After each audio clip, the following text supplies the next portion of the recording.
दोस्तों नमस्कार, मैं हूं प्रीतम ऋतु और आप देख रहे हैं कवि प्रीतम ऋतु चैनल। राहुल गांधी की कल जो रैली हुई दिल्ली में, उसमें उसने क्या क्या बोल दिया, कब क्या बोला, उसको खुद पता नहीं है। पहले बोल रहा है कि वोट चोरी के कारण ही पॉल्यूशन बढ़ गया है यहां पर। लीजिए उसका क्या तर्क है और क्या दिमाग है। ऐसे नेता भी अपने देश में रहते हैं। दूसरा बात बोल रहा है राहुल गांधी कि सत्ता में मैं हूं या नहीं हूं उससे मतलब नहीं पड़ता, कोई फर्क नहीं है, मुझे सत्ता नहीं चाहिए, मुझे सत्ता से दूर रहना है, सत्ता से कुछ कोई लेना देना नहीं है। भैया तुमको सत्ता से लेना देना नहीं है तो इलेक्शन काहे लिए लड़ रहे हो? फालतू बकवास काहे लिए कर रहे हो? इलेक्शन कमीशन पर इल्जाम काहे लगा रहे हो? इतना घटिया नीचता पर उतर गया है यह आदमी, जिसके पास दिमाग ही नहीं है कि कब क्या बोलना है। पैसे बोल देता है, जो मन करेगा वो बोल देगा। वो ये समझ रहा है कि मेरा ही इस प्रधानमंत्री के कुर्सी पर मेरा खानदानी अधिकार है। भूल गए हो राहुल गांधी और चमचो, तुम लोग भूल गए हो। यह लोकतांत्रिक देश है, लोकतांत्रिक देश है। यहां पर चुने हुए लोग ही पीएम के कुर्सी पर बैठते हैं।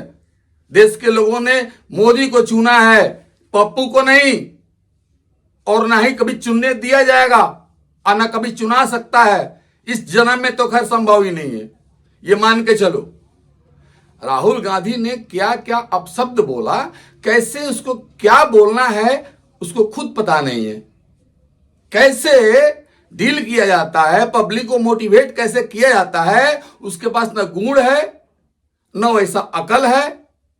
सुनिए वो क्या बोला, आप ध्यान से सुनिए। ये आप भूलिए मत, ये देश सच का देश है, सत्य का देश है। आपके पास सत्ता आज है, आप पावर में है, इसका कोई मतलब नहीं है।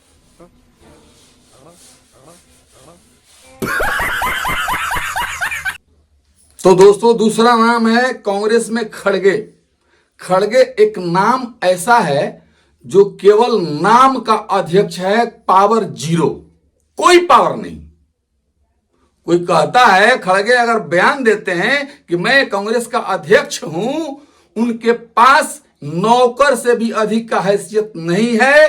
खड़गे हालांकि शेड्यूल कास्ट से आते हैं और शेड्यूल कास्ट की तरह ही देखे जाते हैं, जिनके कोर्ट में राहुल गांधी नाक से निकाल करके नेटा पहुंच देता है।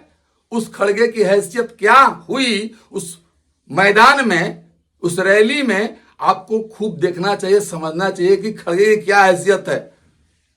अनाउंसर ने बुलाया कि खड़गे साहब से अनुरोध है कि वो आकर के भाषण दे।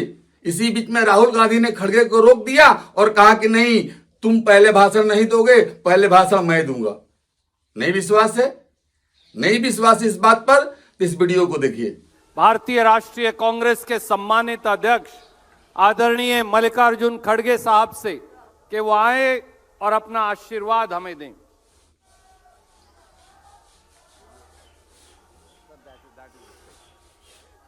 राहुल जी ने ये कहा कि वो पहले बोलेंगे और आपसे अपनी बात रखेंगे। आदरणीय राहुल गांधी जी।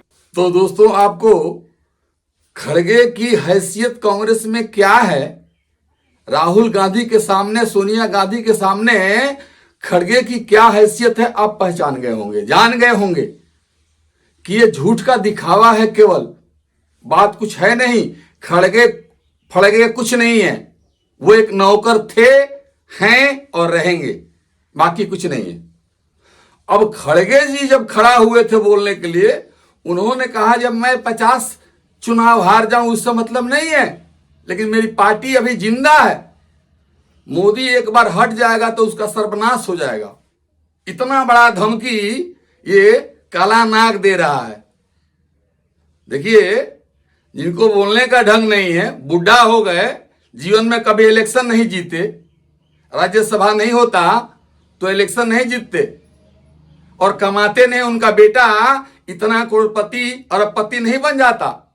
लेकिन उन्होंने क्या कहा, इस बात को भी आपको ध्यान से सुननी चाहिए। सुनिए। आज मोदी जीत की हर जगह बहुत बड़ा भाषण करता है, लेकिन उसकी जीत उसको खुशियां लाई होंगी। हम हारे हैं बहुत से जगह, लेकिन हम हारे तो भी हमारी पार्टी, हमारी विचारधारा जिंदा है। अगर एक बार मोदी हारा, उसका कहीं भी नामो निशान नहीं रहेगा, कहीं दिखेगा भी नहीं। हम 10 बार हारे, 2 बार हारे, 5 बार, हम जिंदा है, लड़ने के लिए तैयार है। तो इसलिए भाइयों, आप मजबूत बनो, तैयारी करो, अब मायूस मत हो जाओ। तो सुना ना दोस्तों, खड़गे के पास क्या बुद्धि है और क्या औकात है आप खूब जान गए। और बोलने का तमीज देखिए, मोदी को रे तो कह रहा है ये राहुल गांधी भी और खड़गे भी, जबकि मोदी किसी आदमी का नाम नहीं है। इस देश के प्रधानमंत्री के पद पर बैठा हुआ उस शख्स का नाम है, जिसको कुर्सी का सम्मान हर आदमी को करना चाहिए, वो चाहे वो पक्ष हो या फिर विपक्ष हो। लेकिन विपक्ष वाले ऐसे करते नहीं हैं। अब बारी आती है प्रियंका गांधी की। Priyanka Gandhi direct Gyanesh Kumar, election commission जो चीफ हैं, उनको धमकी देती हुई नजर आई, जबकि उनको धमकी नहीं देना चाहिए। ज्ञानेश कुमार जो भी कर रहा है, देश के लिए कर रहे हैं, वो बिल्कुल SIR सही हो रहा है और होना ही चाहिए। इसमें ना कोई चोरी है ना कोई अथी है। अगर है हिम्मत प्रियंका गांधी में या राहुल गांधी में या किसी भी कांग्रेसी में, तो हलफनामा दे करके चैलेंज करे, कोर्ट में जाए चैलेंज करे। लेकिन ये लोग चैलेंज नहीं करेंगे। ये लोग फर्जी आदमी है, कांग्रेस पार्टी ही फर्जी है। कांग्रेस को वोट देना अर्थात देश के साथ गद्दारी करना, दोनों बराबर है। दोस्तों, प्रियंका गांधी ने क्या कहा वो भी मैं आपको सुनाता हूं कि प्रियंका गांधी ने इलेक्शन कमीशन को कैसे धमकाया, सुनिए। ज्ञानेश कुमार, सुखबीर सिंह सांधू और विवेक जोशी, इन 3 नामों को नहीं भूलेगा। ये चाहे कितने भी बड़े बड़े, ये कितने भी इंतजाम कर लें इन लोगों को बचाने के लिए, एक दिन जवाब देना पड़ेगा। तो सुना ना दोस्तों, क्या इस प्रकार का ये लोग बयान दे करके बंगाल में होने वाला चुनाव जीत सकते हैं? कांग्रेस का खाता खुल सकता है बंगाल में? बिल्कुल नहीं। लिख लीजिए आज ही, 0। यूपी में खाता खुलेगा? 0। लिख लीजिए। ये राहुल गांधी प्लस ये कांग्रेसी कहीं किसी काम के लायक नहीं है। 2-4-10 चमचों को जबरदस्ती देश से उठा करके रैली में ला करके फालतू भाषण देते हैं। दूसरा कोई काम नहीं है इनका। न तो इनके बातों में सच्चाई होती है, न कभी होगी। इसलिए इन धूर्तबाजों से, इन चमचों से, इन देश के गद्दारों से सावधान रहने की जरूरत है और हमेशा बीजेपी एनडीए को सपोर्ट करने की जरूरत है। जय हिंद, नमस्कार, मिलते हैं अगले एपिसोड में।